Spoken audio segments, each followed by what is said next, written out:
आपण बारामती तालुक्याबद्दल नेहमी चांगल्या गोष्टी ऐकत आलोय. समृद्ध शेती, प्रगतिशील गाव, मोठे राजकीय नेते. पण या भागात घडलेल्या 10 सप्टेंबर 2025 ची रात्र संपूर्ण समाजाला हादरून टाकणारी आहे. कारण एक तुच्छशा कारणावरून आपल्या जागेत बाथरूम बांधण्याच्या वादातून एका तरुणाचा जीव गेला आहे.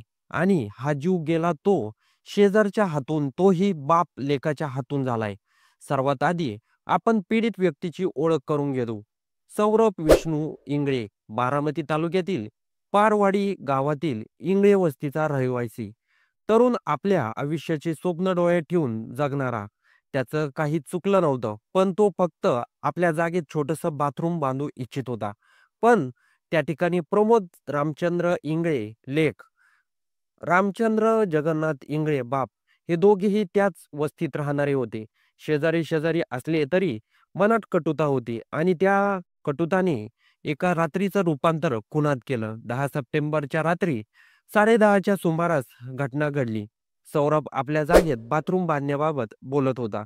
त्याने प्रमोद आणि रामचंद्रला सरळ विचारलं, "ही माझी जागा आहे. मी बांधकाम करतोय. तुम्ही आडकाठी घालू नका." इतकं बोलणं पुरेसं ठरलं. वाद पेटला.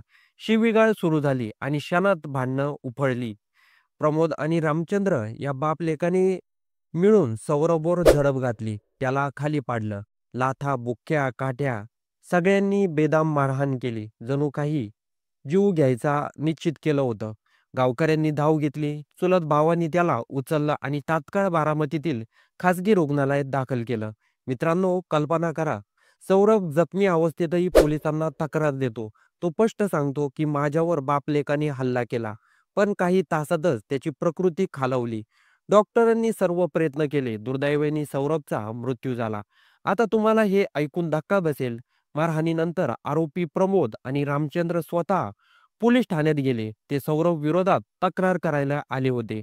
पण त्याच वेळी रुग्णालयातून पोलिसांना कळालं, सौरभ मरण पावला आहे. क्षणात सगळा डाव उलटला.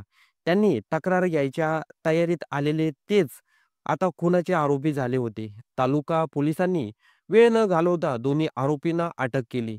त्यांच्यावर सामूहिक हेतूना गुन्हा अशी कलमे दाखल झाली. घटनास्थळाचा पंचनामा, शेजाऱ्यांचा साक्षी, सौरभची शेवटची तक्रार, हे सगळे पुरावे पोलिसांच्या हाती लागले. त्या बापलेकाला पोलिसांनी अटक करून जेलमध्ये टाकलं. छोटीशी गोष्ट किती टोकाला जाऊ शकते याचा विचारही व्यक्ती करू शकत नाही. या घटनेबद्दल तुमचं काही मत असेल तर कमेंट बॉक्समध्ये नक्की कळवा आणि व्हिडिओ आवडला असेल तर सर्वात आधी चॅनलला सबस्क्राईब नक्की करून जा.